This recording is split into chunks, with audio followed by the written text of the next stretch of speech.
the VIP area was behind the DJ, so that filled up really quick, and I'd be DJing, and all of a sudden, like, a leg would just come over my shoulder. I'm like, what the hell is going on? Like, hey, what's good, my friends? Thanks so much for checking out the Open Decks podcast. This week, I sat down with Keenan Orr, who joined us at the Box Karaoke Lounge in Falls Church, Virginia. Thanks again to Richard and team there for hosting us.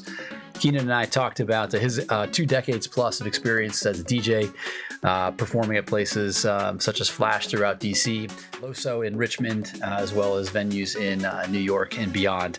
Great conversation with Keenan. Talked about some of his newer ventures, including Key and TTV, driving around the district from the back of a Jeep, DJing to some of the sights and sounds of our nation's capital. Thanks again for stopping by. Hope you enjoy the conversation. Keenan Orr. Keenan Orr, yes. Welcome to the Open Decks podcast. Thank you for having me.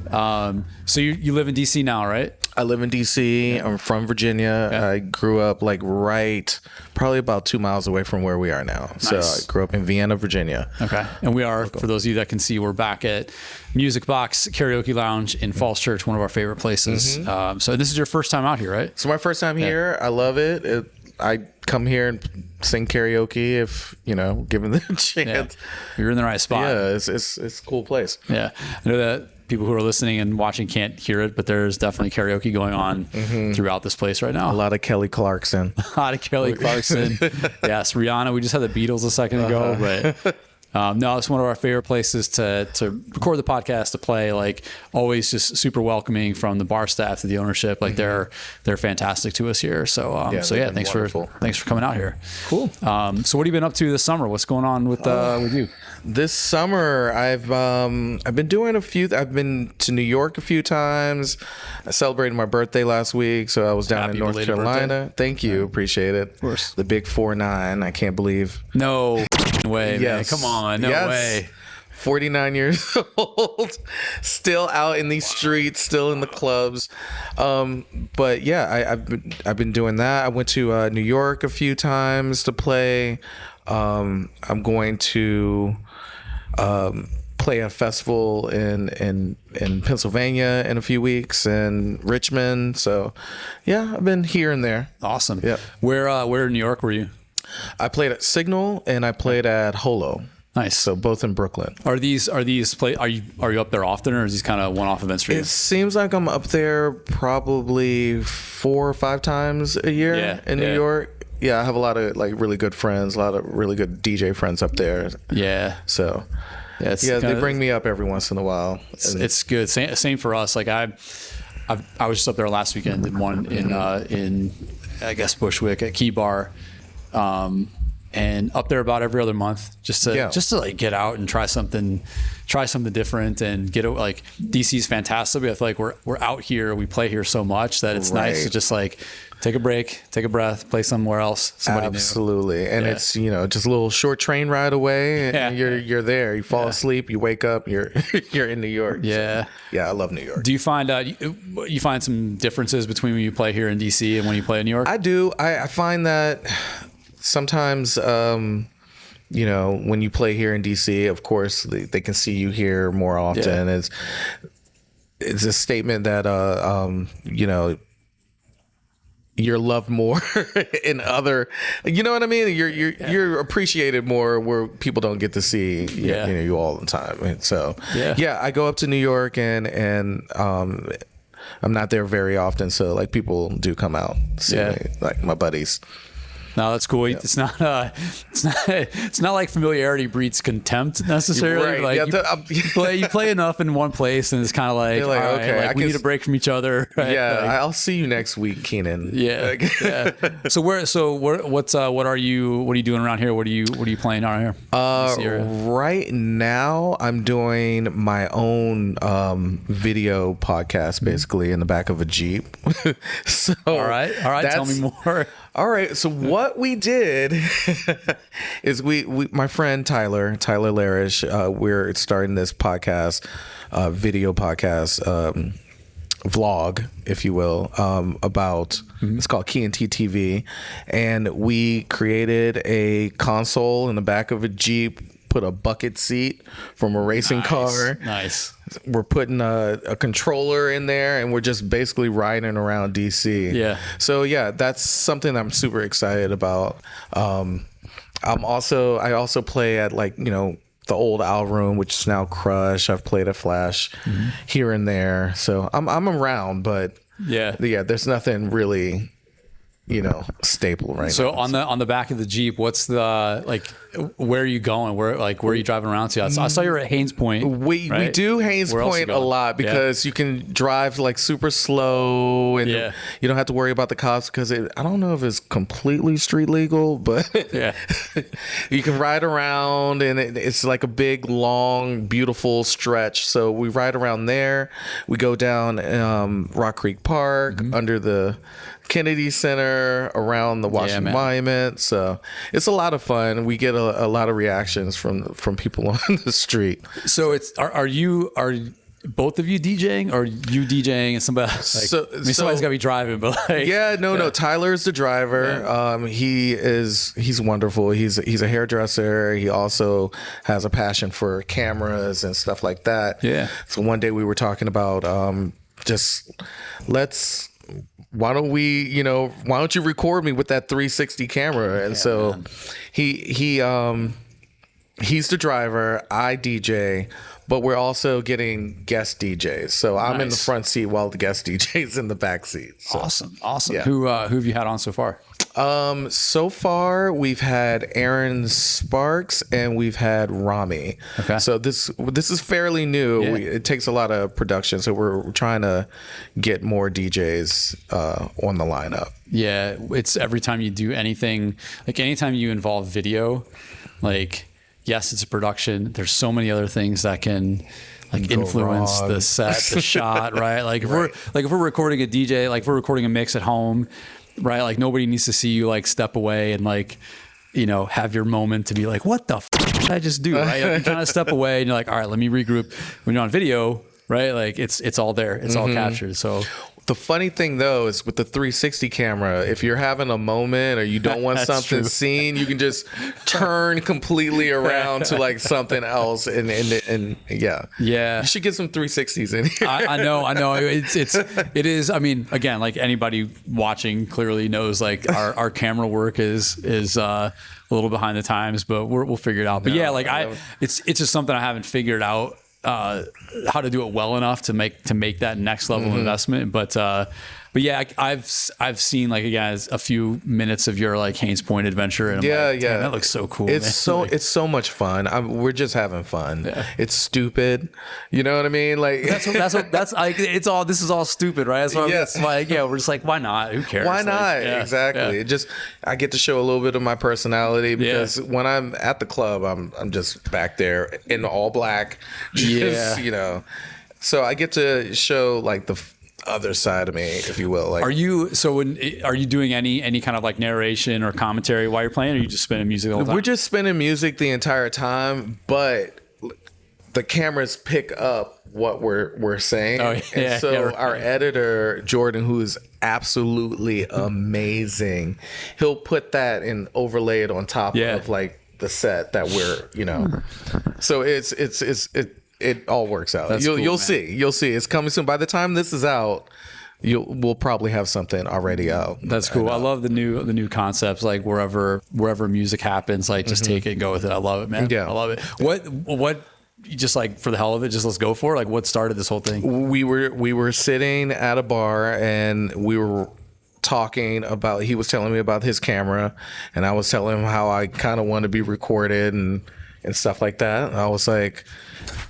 And so we wrote it all out on a cocktail napkin, and it just spiraled from there. Next thing you know, we were going to Home Depot to get wood to build the console to set the controller in, and then we went on Amazon and bought the seat, and so it just spiraled out of there. Now we're looking at logos and LLCs and all kinds of. I love it, man. I love the idea, and I love like the origin story of it, where it's just like, it's kind of like, hey man, how about this? Yeah. You're bored. I'm bored. Yeah. All right, let's let's do something fun. Yeah. Well, kind of like podcast. So Yeah. just pick up a mic and go. That's cool, man. What kind of music are you guys doing? Are you looking for just like house music, electronic? Like what are you guys trying to put out there? We're looking for everything, because I'm gonna have several episodes myself. Yeah. I'm gonna mix it up and show you like my range of what I like to play. But basically, we film at sunset, so we're telling our DJs this is a sunset set. Yeah. So maybe think about that, but we encourage people to play whatever they want to play. Yeah. What about your own like preferences for when you're performing, not in the back of a Jeep? Not in the back of a Jeep, behind an actual... What are you spinning right now? I'm a house head. Yeah. So, and I started listening to, like, back in the day when, you know, I'm an old man now, but back in the day, you're in good company, man. Don't worry. Yeah. Just like good old Chicago stuff from the Midwest, like, you know, Mark Farina, Derek Carter, Honey Dijon. Those are like my big influences. So Jackin', Deep, Acid, that type of stuff. Are you a raver? You find yourself festivals or not? Even if not festivals, I was a raver. Around? Yeah. I was a raver. Yes. A long time ago, but now I'm not really going to festivals. I can't afford that. Festivals. I mean, we've talked about festivals, and Ryan, who's usually right here, save space for Ryan. Ryan is on his way back from Tomorrowland, or perhaps just decided to stick around a little longer. But yeah, like I like the idea of a festival, but I'm more of kind of a let's get out and let's have a good night, and then let me get back home and take care of business and sleep. I'm more of like an underground. Yeah. Like Dago and I were talking earlier, like an underground, just a red light, smoke machine. Yeah.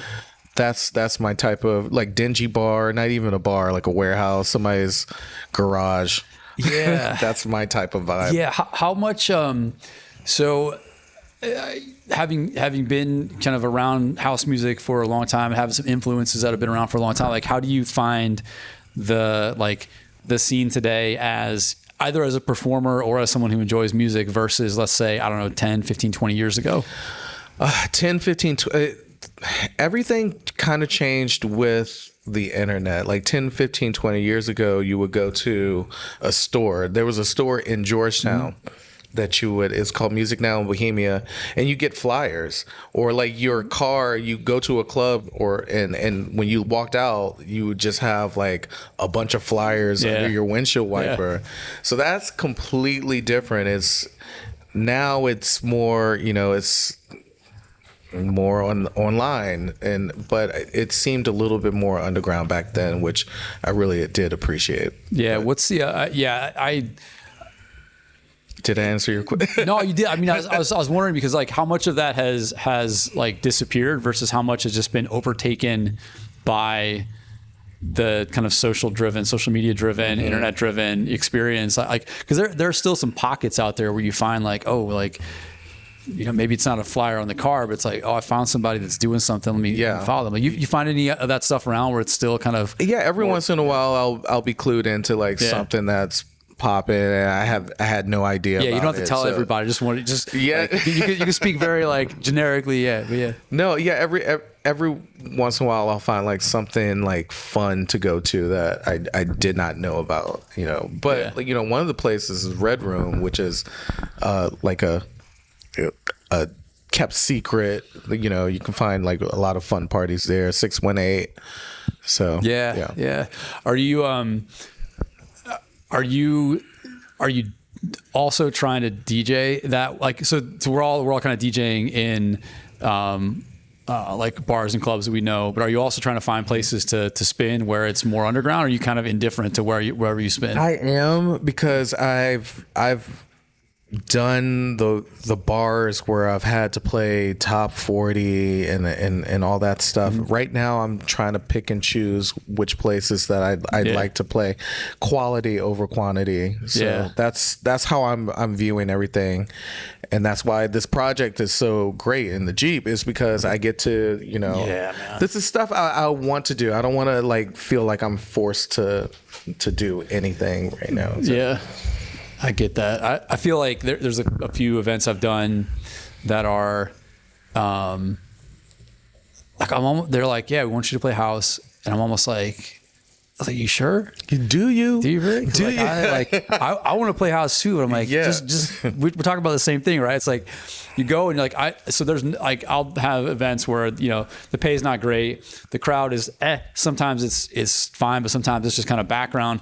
But if you're going to let me spin or pay me to spin 4 hours of house, especially when it's like the down tempo stuff I'm like, all right, like sign me up. Right. But it's harder and harder to find those things too. Like I recognize that those things can come and go quickly, right? Well, the club owner wants you to play house, but at the same time, you don't want to be like sitting there playing house or playing whatever you want to play, and then there's like somebody in the corner, like that doesn't feel good. Yeah, it's a lot of give and take, a lot of balance, right? Yeah. Like, and especially if you're doing like an hour set.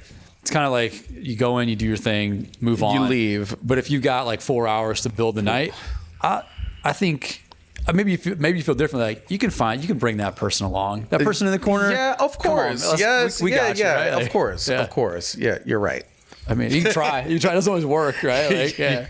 No, I definitely don't have 100% success rate. But yeah, like about 50% of the time, I can get that person to like come along with me. But yeah. So you also said you were in North Carolina recently. I was in North Carolina, but I was just hanging out on the beach, eating seafood, tanning, drinking Coronas. Speaking of Coronas, I think one second. There you go. Sip. Where in North Carolina? It was Ocean Isle Beach, which is about 10 miles away from the South Carolina border. So it's not that whole Nags Head ocean, not that area, but near Myrtle. So I went to college at Coastal Carolina University. Oh, okay. So I lived in Myrtle Beach for 5 years. So Coastal's right outside the beach. Yeah. Yeah. So Calabash and all the seafood places. Yeah. Just the massive signs and the buffets and all that stuff. Yeah. Yeah. It's all fried though, right? All fried. I was so happy. It was like the best birthday ever. Oh, that's amazing. I didn't make it up that way much, but I lived kind of on the south, on campus, and then on the south side of the beach for a while. And but on the north end is like where, like, that Calabash, that fried food, that good cooking. It's all good. Grease good stuff just on the south end dripping too, off everything. Yeah. Is that a spot you hit up often? You go down there? We do. It was like me and my friends. We've been going there for I think 20 years. Wow. It's just like a little family beach. It's like nothing. It's special because to us, but like it's not anything that it's not like spring break. Yeah. I mean, it's like Myrtle is always like, it's spring break. It's still kind of cold, man. Like it's not like it's not like Daytona, right? Or Panama City where it's like, okay, like just the debauchery and just like, you're just going to walk down the stream of vomit for a week. Like Myrtle Beach is like, it's like it's a family beach. It's a family beach it's very much too. A family beach. But those places like Ocean Isle and what else is up there? Like Shallot, and all the way kind of between Wilmington and the border, right? Yeah. It was great. Man, I love it down there. We get down a couple times a year. Still usually go to Myrtle now with the kids, but it's like the beaches down there are incredible. There's so much space on the beach. Like the waters, it's warm throughout the season. Like that's awesome, man. I brought my controller down there and my camera, and I thought I was gonna go down on the beach and bring my controller and set up the camera, and none of that happened. Like it's weird, man. Like I don't know if it's I've tried the same thing, and I just can't catch the same vibe or the same like the rhythm in my like mind, body, and soul, whatever. I'm sure if I stuck around long enough, I would figure it out. But I can't. I couldn't get into it either. It was like either do all that or just like put a bruschetta pizza in the oven and eat it and take a nap. Yeah. Get something fried. And go to sleep. Catch a breeze and pass out. But we talked to Brandon Williams a couple weeks ago, who's DJing in Hawaii. Okay. And a lot of what he and his friends are doing there is just that, right? Like it's not, we're lucky in DC because we have a lot of places to play, and it's fairly easy to kind of find a place or find a crowd. But in Honolulu, it's a little different for them. They're like, they're always constantly trying to find like outdoor spaces and beaches to play. Yeah. And I'm like, man, it's more power to you, because like you said, I'm kind of once that ocean breeze hits me, something else the sea air takes over and you just want to go to sleep and just kind of like relax. So I didn't get to do all of that. No, I totally understand. Yeah. What's any places out there, whether it's New York, DC, North Carolina, that you're trying to find your way into? I mean, I'm trying to go back overseas. That would be a lot of fun. I've played in Hanoi. I've played in Berlin and London, and I'd like to go back over there. Like I was telling you earlier, I got stuck over there during COVID, and I never got to go back. I got stuck in London, and I was supposed to go to Berlin. I was supposed to go to Barcelona. So I'd like to go back over there and complete the little mini tour that man. Yeah. I wonder, like, from 5 years ago to now, like, you've really seen the acceleration of like the party scene. Like, we see a lot of it through like Ibiza, but also like throughout Europe. Like, you've seen a lot of things pick up, a lot of new labels, a lot of new music. For sure. Same phenomenon that's happened here in terms of like the growth. I'm sure the culture and the vibe is a little different, but at the same time, like, there's still people picking up the controller and playing everywhere in Europe. Absolutely. 100%. Yeah, it's again, we talked about earlier, I'm headed out overseas the first time this fall, for the first time since the same time frame, early in 2020. And at the time, like, I was not as into electronic music as much then as I am now. A little bit. I was still kind of playing in my basement and like, just kind of experimenting a little bit with new sounds. But at the time, it was my trips over there were more business focused. So I'm really looking forward to going over there and like just kind of let loose, enjoy myself a little bit. For sure. Yeah. So we'll see how it goes. But I've having not experienced Europe through the scene, just as a someone who wants to dance or just enjoy it. Like, everything that I've heard from people we've had on the show and people I've talked to who've been over there are like, it is completely different, man. And one of the things they'll talk about is how it truly is kind of like all open doors, like, Big Tent, however you want to say it. Whereas here, sometimes you can kind of struggle to crack the social code at a given venue, either as a DJ or as just someone who enjoys music. Do you find that happening when you're DJing, where like, hey, like, the music's great, right? You're vibing with a lot of people, but the social crowd just, it's hard to connect sometimes, especially like when I think it's especially living in DC, there's so many different cultures and so many people from all over the place that I find it a blessing that I started playing here, is because you have to like get all those people together. So as far as cracking the social, is that what you mean? Is like, because you'll find, so for example, if you've been on lineups where there's like 4 or 5 DJs on the lineup, right? And I would imagine some of those DJs and some you don't. And when you're on a lineup like that, some DJs will come and go. They'll bring their people in, they play their set for an hour or 2 hours, and then they kind of just trickle everybody. And then everybody leaves with the DJ. Yeah. But you're left to be like, all right, well, what now? Like, like, did I lose the room, or did people just leave because their friend was done DJing, right? Like, I played a festival. I'm not going to name that. But that happened to me. I was like, I was playing, and then all of a sudden, right when the other DJ came on, everybody came in at that point. So there's not people aren't, the crowds aren't really vibing throughout the night. They're picking and choosing the DJs that they want to see. What do you think needs to happen in order to kind of bring that back to more like that, just the connectivity between, I don't know, DJs, burn it all down. I don't know. Burn it all down. Hey, I asked the question, you answered. Like, I can't burn it all down. Start all over. Yeah. I get it, man. I think that's like in a lot of ways, I think we want to be bold enough to burn it down, but we also want to play. Yeah. So if I can burn it down, like, all right, well, how long is it going to take? Right. To like build it back up. Right. I do. 18th Street Lounge, 18th Street Lounge was a wonderful place when it was on Connecticut Avenue. Yeah. I mean, it's great now. Also, now it's on 9th Street, but it was a very, very special place where it was like a vibe, and everybody was there for whichever DJ. You just went to 18th Street Lounge. It wasn't like that. So I think we need more places like that where it's just a vibe, a go-to.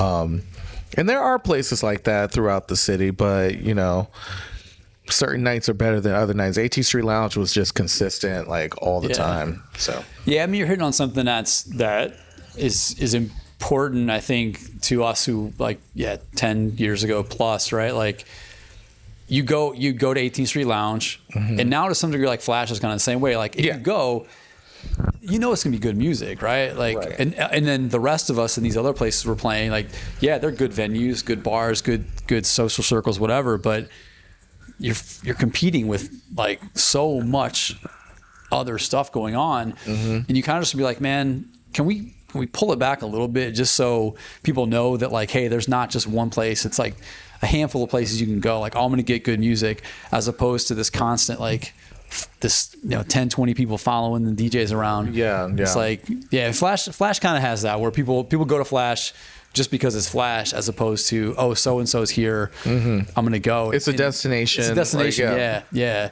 I thought that was going to happen after the pandemic. Like after a bunch of places shut down, I thought like there wasn't going to be that much competition, and we all like go to certain places, but it doesn't seem. And like we've gone to like these micro events, right? Yeah, which are fun, and you can still find some music. You can discover some good music there, but you're looking for that critical mass of like fill the room, get people vibing, like get the the stranger next to you that you've been dancing for 3 hours that you never met. You're never going to know their name, but damn, you'll be Instagram right? friends. So yeah, exactly. Yeah. Who is this? Who did I put in my phone last night? I have no idea, but it was amazing, right? But it was great. Yeah, and they feel the same way, and that's cool. So you played at Flash, right? I do. Yeah, I do. Are you there? Like, are you on rotation? Are you in residency or? I'm there maybe like every 2 to 3 months or so. Yeah, they'll put me in the green room. I played there Pride with my friend Tom DeBlaze. That was an amazing set. We recorded it, so nice. Check out the SoundCloud. Do it. Put the link in there. Yeah. So I play there like every once in a while. I love it. I get to open, for like DJs that I really respect, Holographic, Louie Vega, Horse Meat Disco. Talk about Jack and House and like Louie Vega. Yeah. New York, Chicago. That's that's my vibe. When you play a place like Flash, how do you approach like opening and playing Flash versus playing your own event? Maybe not on the Jeep. That seems pretty obvious. That's a special venue right there. But like, how do you kind of prep and prepare and perform at a place like Flash where you're going to get a crowd, you've got a good name coming on after you, versus like playing some other places where the music's going to be good, but maybe you don't have the same like that destination vibe like Flash does? When I play a Flash, I prepare to like keep it real chill for the first hour, and then at 11 o'clock that's your time to shine. 11:30 you got to get into it all the way up until 1. So that's how I prepare it. I'm like, okay, these are my chill vibes. 2 parts, chill vibes, and then the meat. You go.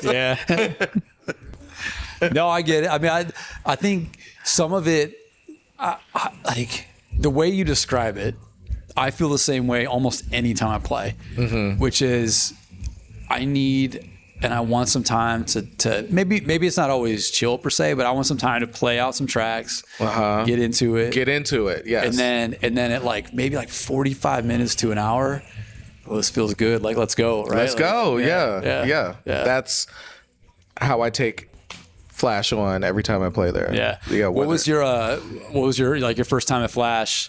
was your like first experience? Or like, I don't remember. yeah, good enough. That was, I think that was 2000. When did they open? 2013, 2012 or 2013, or something like that. I that's when you still had to go through the photo booth to get upstairs. Do you remember that? I don't. It's oddly enough, I lived in DC at the time and had never been to Flash until about 2 years ago. Yeah, you had to go through a photo booth. You can buy your picture, and then you go around the back of the photo booth and go upstairs. And now they were like, oh, screw that. So, I don't remember my first time at Flash at all. You still have the pictures? maybe on like MySpace or something. I don't. MySpace. There you go. Yeah. Oh, Tom. Yeah. MySpace. Yeah, I will. So for the first time, I'll be playing Flash Bar in September. Oh, really? I'll be there. What day? The 26th. The 26th. Okay, yeah. I'll be there. Yeah, it's the bar. It's cool. Like I am, to be like totally honest. Like house music existed long before Flash. Yeah. It's a great place to experience it. Mm-hmm. House music will exist long after Flash. So I don't have the like I'm trying not to have the kind of starstruck part of it, because it's the bar. Like, don't get ahead of yourself. But it's fucking cool, man. Like, yeah, I'm it's pretty definitely excited cool. about it. Yeah. The bar is great because people that don't necessarily want to spend the money to go upstairs, it's like you can go in there and have a really good time. Well, I've done that several times. I'm like, maybe I don't want to go upstairs, and had a great time at the bar. It's a cool room. It is. I mean, and again, like I was saying earlier, had I known that the bar was free, I might have been there a few more times. But yeah, but there's like, it's not just that. It's also like, kids and work and all the other things that happened about 2013. Yeah.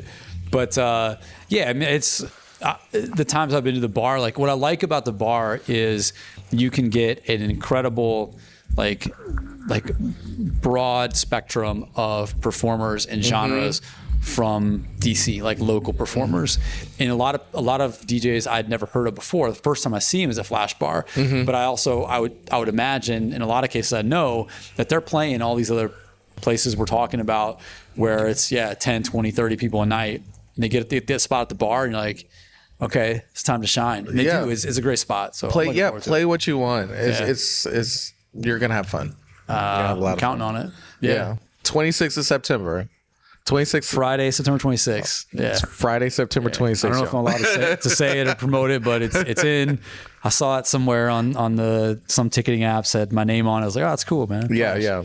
Make sure you I'll always get the poster that they put on the walls. Yeah. I'll always get the poster, and I take them home and frame them and put them on my wall. I should snake that thing. See, no, they have extras in the back. So ask Ken to get you a poster. I'm not above it, but if it's as simple as asking, I'll just ask. That's it. Yeah. But if it's more complicated, like, yeah, I got it. Yeah.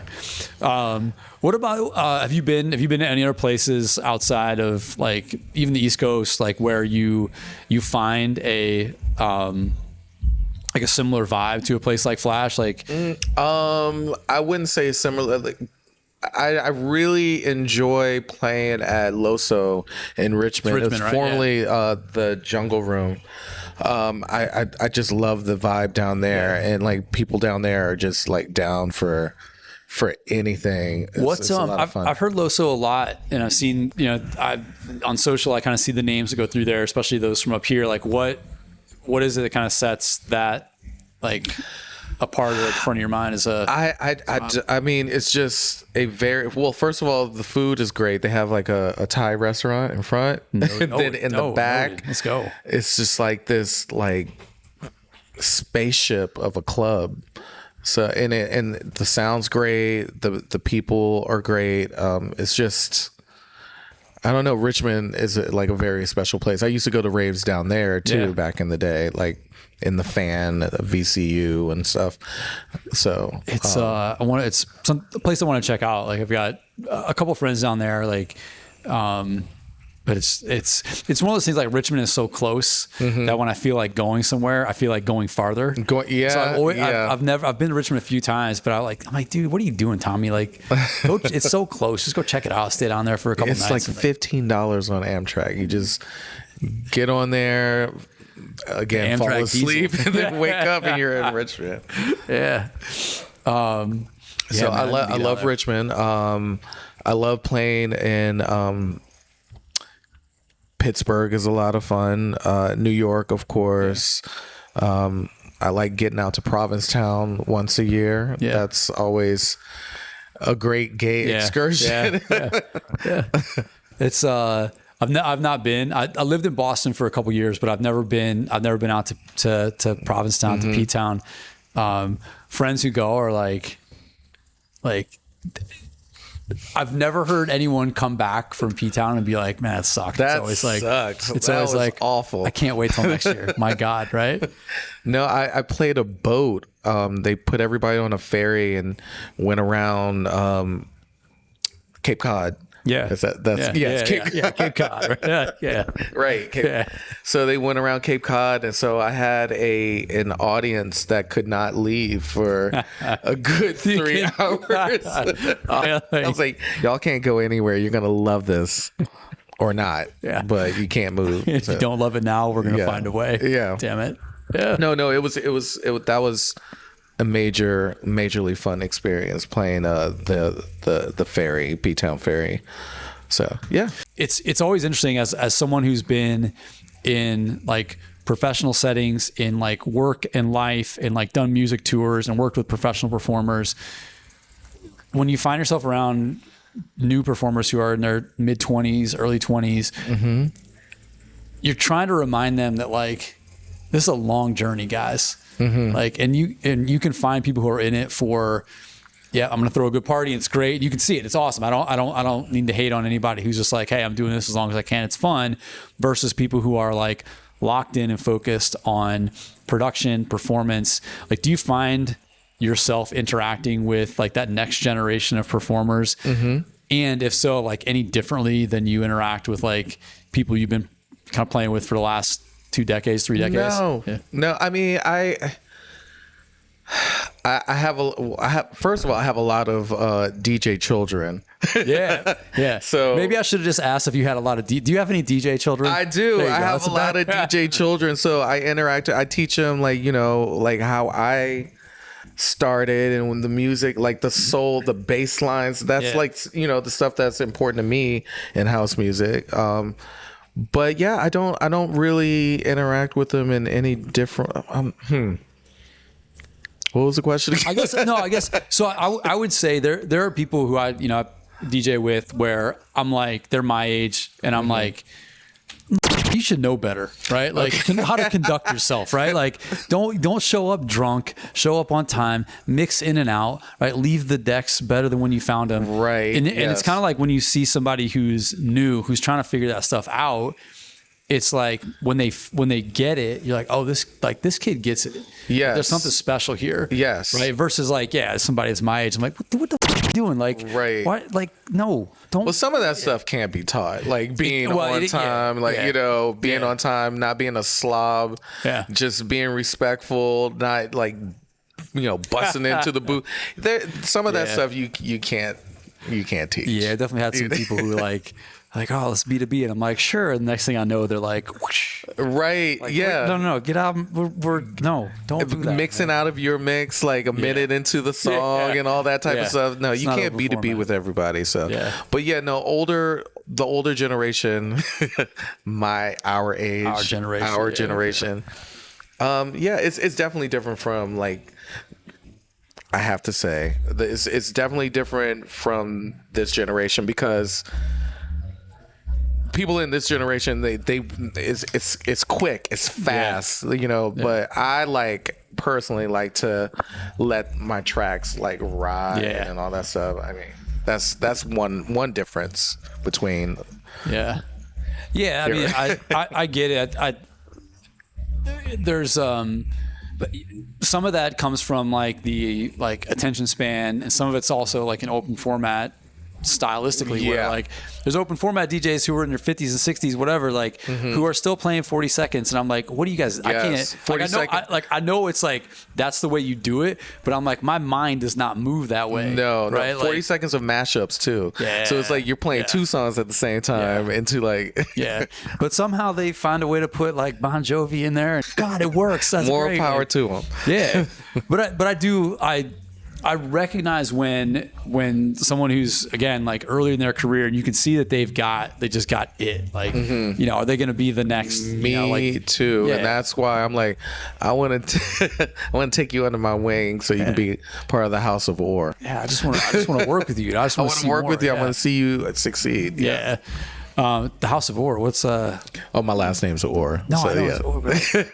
Tell us more about the House of Orr. No. It's just. Said you got DJ Children, you got the House of Orr. You know, my DJ children are part of the House of Orr. Yeah. What's going on in this house, man? Yeah, come on. No, it's just like a good group of talented DJs that are, that I helped. Yeah. Get into the scene. So are you producing any of your own music? I am not a producer. Have you ever not really. I've never really dabbled in it. I just prefer I'll get to that point, but I just prefer like playing out. It's like my favorite thing to do. Yeah. As far as music, I like to travel and play music. Yeah. That's cool, man. It's refreshing. Do you feel the pressure though to like? I do, because there are other DJs and other producers like, when are you gonna play a track and when are you gonna make a I don't know. Like, I'm good. I'm good right now. Yeah. Like don't press me. Yeah. Stylistically, anything that you feel kind of defines your sets or your style, like your mix? You're always, when you come to a Keenan Orr set. I'm talking about myself in third person, but when you come to one of my sets, you're gonna hear like heavy bass lines. Yeah. Like I'm almost at bass house, but you're gonna hear heavy bass lines. You're gonna hear some acid. You're gonna hear like chopped up vocals. It's kind of my signature. You have anything you're like anything that's new or different that you are experimenting with that you're playing out or just lately I've been playing a lot of drum and bass. Like as like a little side. It's so much fun. It's so much fun. I always dig like Liquid, LTJ Bookem, that type of like sound. So I've put like a few mixes out with me playing drum and bass. So that's it's my little side thing. You get a different response for drum and bass when you're playing? I mean, are you playing drum and bass sets, or are you playing like mixing in a little drum and bass within your? I'm playing house out, but like at home when I'm just by myself and I got like a cup of tea. Yeah, I get it. And I'm playing like and it's raining and I'm in the mood. I'll play some like really cool, intelligent, liquidy like drum and bass. That's cool. And I'll record it and I'll put it out because I love it. It's kind of cool though when you ever try like just like slip some in during a performance. I have. When I played in New York this past a month ago, they had me in the Lair, which is basically the hookup room at this gay party, right? So the party was called Sheila. I had so much fun. Thank y'all for having me up there. So they had me in, and they would just want me to play some vibey, like slow down tempo. So I slipped in a few like slow drum and bass like tracks. Did you get like the looks like what? Like, well, I couldn't see them because they had me behind this like scrim. Oh, it's like one of those places. Yeah, it was. Right. I couldn't see anyone unless they peeked their head in the curtains. But I don't get invited to those places. I'll send you an invite. I'm admittedly curious, but. Certain places you can.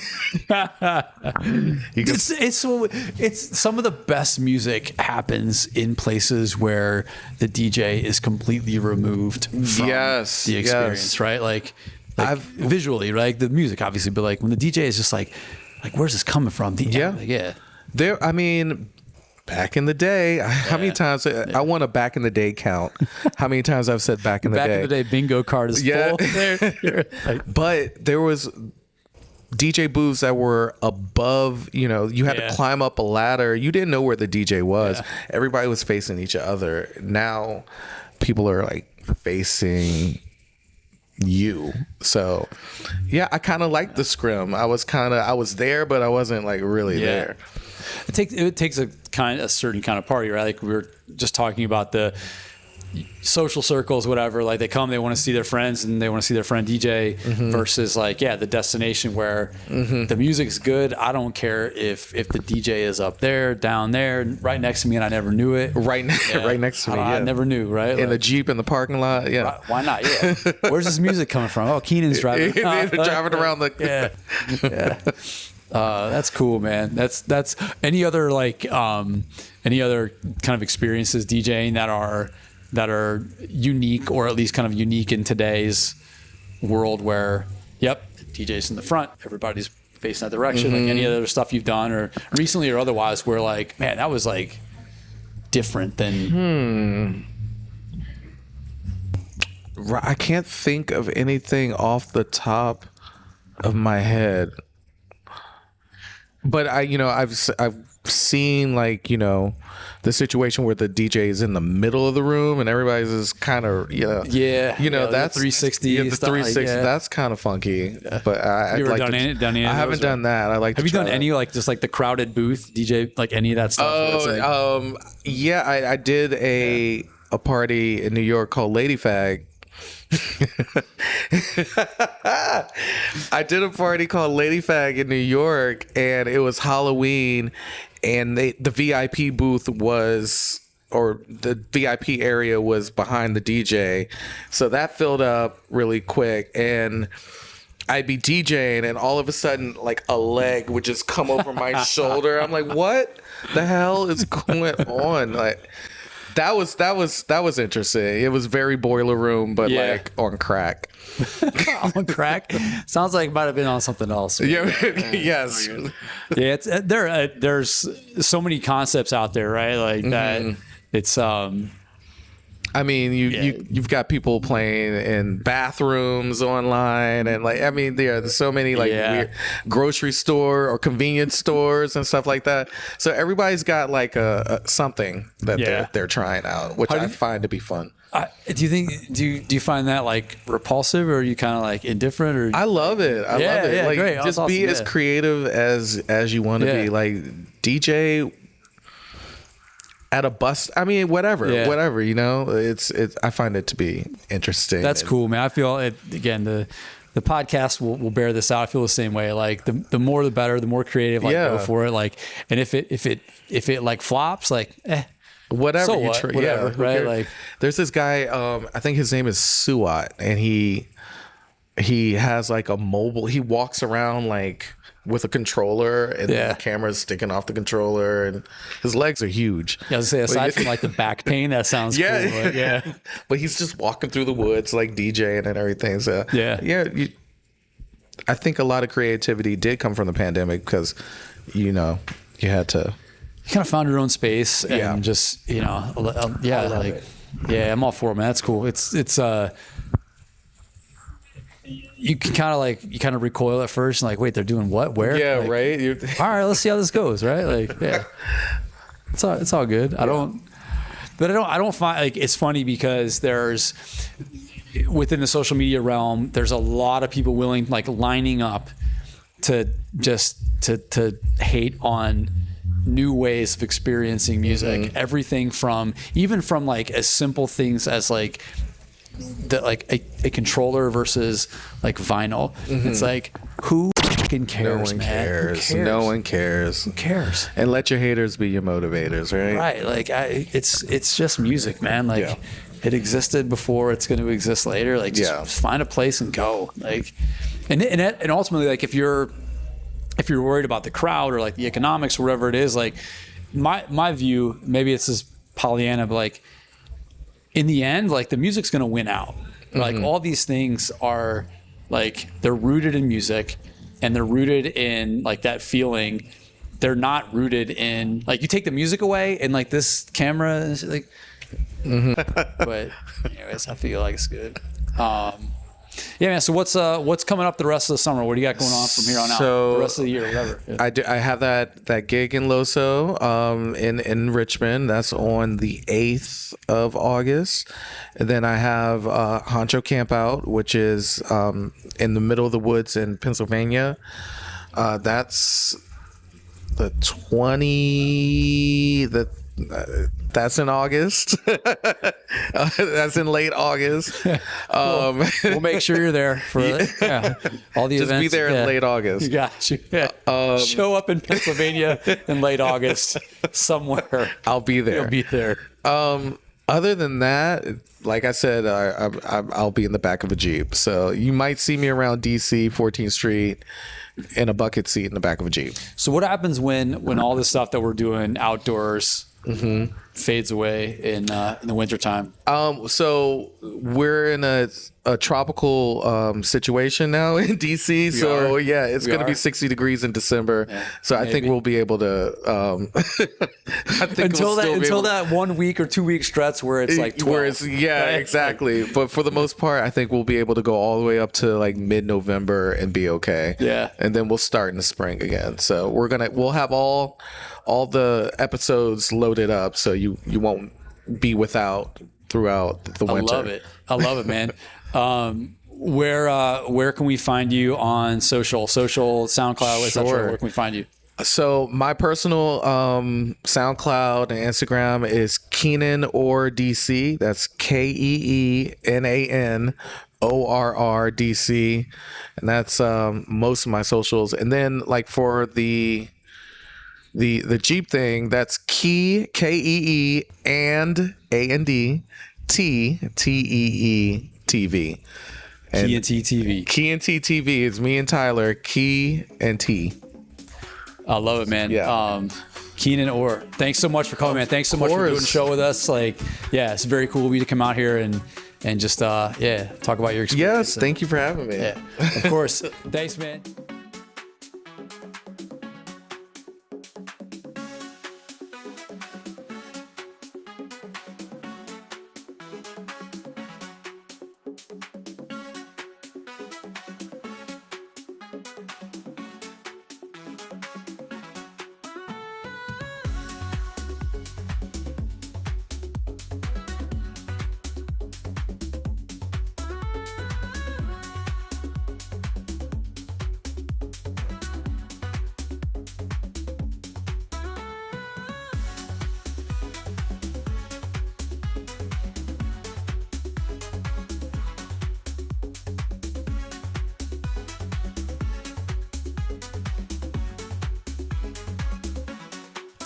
Diego, wake up. Yeah, no, I'm having a good time listening to you, man. You're the one that no one is gonna play. It's awesome. Oh, shut up! Show up in I'll go somewhere, sometime, someday, and wait for me. Nice.